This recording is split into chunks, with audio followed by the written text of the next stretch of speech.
Good morning, all of you. Today I am going to start your next unit of your syllabus, that is the chemical bonding. Clear? As per the name of this chapter, we will discuss about how the formation of the different type of the bond take place.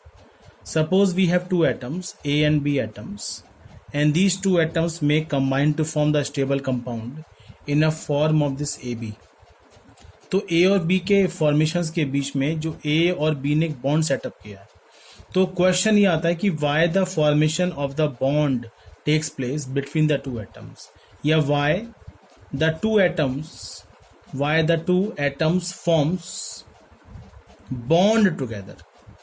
ठीक है, bond क्यों बनाते हैं? तो याद रखिएगा, अपने को स्टेबल करने के लिए और to attain the noble gas configuration, the two atoms may combine together. Clear? So in this chapter we will discuss about the different type of the bond as well as different theories by which you can explain the formation of the various type of the bond. अब question ये आता है कि bond की कितनी types होती हैं. तो याद रखिएगा, जो फर्स्ट टाइप होती है that known as the electrovalent bond. The first type is electrovalent bond, और सिंपली आप इसको आयनिक बॉन्ड के नाम से जानते हो.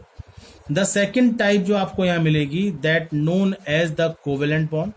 The second type known as that is the covalent bond.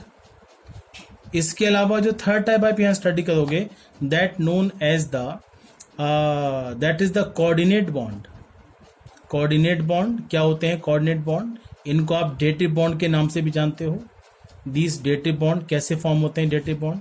And then we will discuss about the concept of the hydrogen bond. तो in this way इन बॉन्ड की टाइप्स को आपको डिटेल के अंदर स्टडी करना है. ठीक है, और इन बॉन्ड के फॉर्मेशन को एक्सप्लेन करने के लिए बहुत सारी थ्योरीज प्रपोज की गई हैं. तो उन थ्योरीज के बारे में आप डिटेल में इस चैप्टर के अंदर स्टडी करो. ठीक है, आप उन थ्योरी का नाम मैं बाद में डिस्कस करूंगा. तो but we are taking one by one what do you mean by all these bond. अब सबसे पहले मैं यहां पर जिसके बारे में ले रहा हूं उसका नाम है आयनिक बॉन्ड. ठीक है, आप इसको सिंपली इलेक्ट्रोवेलेंट बॉन्ड के नाम से भी जानते हैं, इलेक्ट्रोवेलेंट बॉन्ड. ठीक है, अब आयनिक बॉन्ड कहां सेटअप होता है? जैसे मैंने एग्जाम्पल के फॉर्म में लिया the formation of NaCl. This sodium atomic number 11, configuration 281, old concept we are following here. And this is chlorine, atomic number 17, configuration 287. अब इसको अपना ऑक्टेट पूरा करने के लिए 7 इलेक्ट्रॉन की रिक्वायरमेंट है. इसको अपना ऑक्टेट पूरा करने के लिए 1 इलेक्ट्रॉन की रिक्वायरमेंट है. तो यहां पर 7 अचीव करना इसके लिए मुश्किल है, और इसके लिए 1 गेन करना कंपेरेटिवली आसान है. अगर ये अपना 1 इलेक्ट्रॉन लूज कर दे, तो लूज करने के बाद अब जो आउटर मोस्ट शेल है उसमें ऑटोमेटिकली कितने जाएंगे? आपके 8 इलेक्ट्रॉन. जब 1 इलेक्ट्रॉन यहां से चला जाएगा तो in this situation the automatically this sodium will attain the stable configuration. और जो इलेक्ट्रॉन ये सोडियम लूज करेगा, क्लोरीन उसको गेन कर लेगा, और now this chlorine having the 8 electron will be there. तो finally what will happen in the formation of this NaCl क्या होगा? तो सबसे पहले सोडियम अपने में से 1 इलेक्ट्रॉन को लूज करेगा, और लूज करने के बाद बनाएगा Na positive ion, sodium cation बना देगा. जो क्लोरीन है कॉन्फ़िगरेशन होता है इसका 287, 1 इलेक्ट्रॉन को गेन कर लेगा, और गेन करने के बाद बनाएगा Cl नेगेटिव. ठीक है, अब Na पॉजिटिव Cl नेगेटिव, यहां पर कॉन्फ़िगरेशन था 281 और ये कॉन्फ़िगरेशन बचेगा 28 ओनली. ये क्या है आपका? This is 288. अब जो Na पॉजिटिव है और Cl नेगेटिव है, इन पे चार्ज कैसा है? अपोजिट चार्ज है. And you know due to the electrostatic force of attraction between this Na positive and Cl negative, they will combine to form the NaCl. तो जो bond यहां पर सेटअप हुआ Na और Cl के बीच में, उस बॉन्ड को आप क्या बोलेंगे? आयनिक बॉन्ड, या सिंपली द कोवेलेंट बॉन्ड. तो in other word we can say पूरे कॉन्सेप्ट के अंदर ये जो पार्ट आता है कि इलेक्ट्रोवेलेंट बॉन्ड क्या होते हैं, जब बॉन्ड बिटवीन द कैटायन और एनायन सेटअप हो, तो उस बॉन्ड को आप क्या बोलेंगे, this is the ionic bond या इलेक्ट्रोवैलेंट बॉन्ड। क्लियर। इन इलेक्ट्रोवैलेंट बॉन्ड को हम बेसिकली रिप्रेजेंट कर सकते हैं in the Lewis electron dot picture के फॉर्म में। जैसे मैं एग्जाम्पल के फॉर्म में बताऊं, अगर मैं यहाँ पर बता रहा हूँ कि इसी एग्जाम्पल्स को लेता हूँ, जैसे मान लीजिए मैंने एग्जाम्पल के फॉर्म में लिया, दिस इज CaF2, तो मैं इसको लुईस सिंबल्स के फॉर्म में कैसे रिप्रेजेंट करूंगा, तो लुईस रिप्रेजेंटेशंस के बेस पर कैल्शियम ने तो लूज कर दिए, चार्ज कितना आएगा 2 पॉजिटिव, और the electron loses by 1 calcium gain by the fluorine atom. Outermost shell में कितने होते हैं फ्लोरीन के, and this is outermost shell में कितने होंगे 7, और एक इसने सोडियम से कैल्शियम से गेन कर लिया, तो इसके आउटर मोस्ट शेल में कितने हो गए आपके 8। ठीक है, ऐसा ही एक और फ्लोरीन का एटम है, और उस फ्लोरीन के एटम के अंदर भी आउटर मोस्ट शेल में कितने इलेक्ट्रॉन है, और एक उसने गेन कर लिया इस कैल्शियम से, और ये बन जाएगा आपका F नेगेटिव। तो in this way Lewis electron dot picture के बेस पर भी आप इस तरीके से इलेक्ट्रोवैलेंट कंपाउंड या आयनिक कंपाउंड के फॉर्मेशन को एक्सप्लेन कर सकते हो। One more example I am taking here, the compound is MgO। तो आपको मालूम है Mg2 लूज करेगा आउटर मोस्ट शेल के अंदर, दिस इज Mg2 पॉजिटिव, और 2 आपने लूज करने के बाद इस Mg के दोनों इलेक्ट्रॉन ऑक्सीजन गेन कर लेगा, और आउटर मोस्ट शेल में कितने ऑक्सीजन के होते हैं 6 होंगे, और 2 इसने गेन कर लिए, और ये 2 कहां से आ रहे हैं, वो Mg से आएंगे, यहाँ पे चार्ज कितना आएगा 2 नेगेटिव। तो in this way in the form of the Lewis electron dot picture we can explain the formation of various compound. ठीक है, तो याद रखिएगा नंबर ऑफ इलेक्ट्रॉन लॉस्ट और gained during the formation of this ionic bond. तो जब किसी भी इलेक्ट्रोवैलेंट बॉन्ड या आयनिक बॉन्ड फॉर्म के अंदर तो जितने भी इलेक्ट्रॉन लूज होते हैं या जितने भी इलेक्ट्रॉन गेन होंगे, आप इन सबको क्या बोलोगे, आप इनको इलेक्ट्रोवैलेंसी के नाम से जानेंगे। तो what do you mean by the electrovalency of the ionic compound, what ever electron loses and whatever electron gained by the atom in the bond formation, and this number of electron gain or lose known as the electrovalency of the ionic compound। ठीक है, अब कुछ और basic terms हम इन compounds के formations को बताने के लिए एक्सप्लेन करेंगे। जैसे अगली टर्म में जो ले रहा हूं उसका नाम होता है coordination number, coordination number, and this coordination number is also used to explain the properties of the ionic compound। तो क्या होता है कोऑर्डिनेशन नंबर, तो किसी भी कंपाउंड का आयन का जो कोऑर्डिनेशन नंबर होता है, number of the oppositely charged ion present as the nearest neighbour around the ion known as coordination number. जैसे मैं एग्जांपल के फॉर्म में लेता हूं NaCl, तो NaCl के क्रिस्टल लैटिस के अंदर, NaCl के क्रिस्टल लैटिस के अंदर क्या नोटिस करेंगे आप, central position occupied by the Na positive ion, और सराउंडिंग में आपको मिलेंगे 6 Cl नेगेटिव। तो this is Cl at negative ion present है 1 2 3 4, और सपोज ये 5, सपोज दिस इज 6, तो दिस इज Cl नेगेटिव, कोई भी गैप यहां पर नहीं होगा, Cl नेगेटिव Cl नेगेटिव, तो ये 6 Cl नेगेटिव एक Na को ऑक्यूपाई किए हैं। तो किसी भी एटम के आसपास जितने भी number of oppositely charge ion होते हैं, and this number known as coordination number. ठीक है, तो याद रखिएगा कोऑर्डिनेशन नंबर भी आपके आयनिक कंपाउंड की प्रॉपर्टी को एक्सप्लेन करने के लिए एक इंपॉर्टेंट कंपोनेंट काउंट होता है। तो एटलीस्ट आयनिक कंपाउंड के फॉर्मेशन में आपको इलेक्ट्रोवैलेंसी का मीनिंग आना चाहिए। मैंने बता दिया आपको, इलेक्ट्रोवैलेंसी का मतलब नंबर ऑफ इलेक्ट्रॉन लूज और number of electron gain by any of the compound that known as the electrovalency. And how you can define the term coordination number, किसी भी क्रिस्टल लैटिस के अंदर किसी भी आयनिक कंपाउंड में whatever number of oppositely charge ion जो किसी भी कैटायन और एनायन को एनक्लोज करते हैं, and this number known as coordination number. अब मैं कुछ फैक्टर्स की आपसे बात करूंगा, the various factors affecting the formation of ionic compound, the factors affecting the formation of ionic compound. तो आयनिक कंपाउंड को एक्सप्लेन करने में कौन कौन से फैक्टर आते हैं। द वेरी फर्स्ट फैक्टर जो पढ़ेंगे आप, उसका नाम होता है आयोनाइजेशन एंथैल्पी। मैंने क्या टर्म लिखी, दिस इज आयोनाइजेशन एंथैल्पी। ठीक है, ये फैमिलियर टर्म है, होनी चाहिए आपके लिए। किसी भी आइसोलेटेड गैसियस एटम में से, ध्यान से सुनिएगा, how you can define the term ionization enthalpy. किसी भी आइसोलेटेड गैसियस एटम्स में एक इलेक्ट्रॉन को लूज करने में whatever amount of energy released, energy को एंथैल्पी भी कहते हैं, whatever amount of enthalpy released, whatever amount of energy released, that known as the ionization enthalpy. मैंने क्या टर्म यूज करी आपकी, कोई भी आइसोलेटेड गैसियस एटम में से एक इलेक्ट्रॉन को लूज करने में जितनी एंथैल्पी रिक्वायर्ड होगी, and this enthalpy released, that known as ionization enthalpy. ठीक है, अब ये हर एटम के लिए आयनाइजेशन एंथैल्पी आपकी अलग अलग मिलेगी। जैसे मैं सोडियम की बात कर रहा हूं आपसे, तो सोडियम ने एक इलेक्ट्रॉन लूज कर दिया और लूज करने के बाद ये बनाएगा Na पॉजिटिव आयन, तो आयनाइजेशन एंथैल्पी जो यहां पर इन्वॉल्व होगी, and this is near about 495 kilo joule per mole, approx this much amount of energy released whenever the sodium loses one electron completely from their isolated gaseous atom. ठीक है, in case of magnesium it loses 2 electron, तो 1 by 1 ये loose करेगा electron, और mg पे charge क्या मिलेगा, 2 positive ion, और जो एंथैल्पी रिलीज होगी this is near about that is the 743 kilo joule per mole. तो एक या दो इलेक्ट्रॉन एलिमिनेट करने में जितनी भी टोटल एंथैल्पी यहां पर रिलीज होगी, that enthalpy known as the ionization enthalpy of the compound. ठीक है, तो this enthalpy play very important role.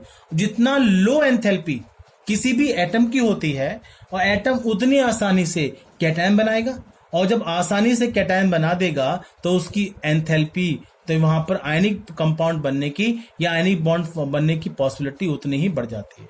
तो now I am going to take the second factors which affect the formation of the ionic compound, और second factor में जो factor ले रहा हूं मैं उसका नाम है that is the concept of the electron affinity, the concept of the electron affinity, या simply you can say electron gain enthalpy, electron gain enthalpy.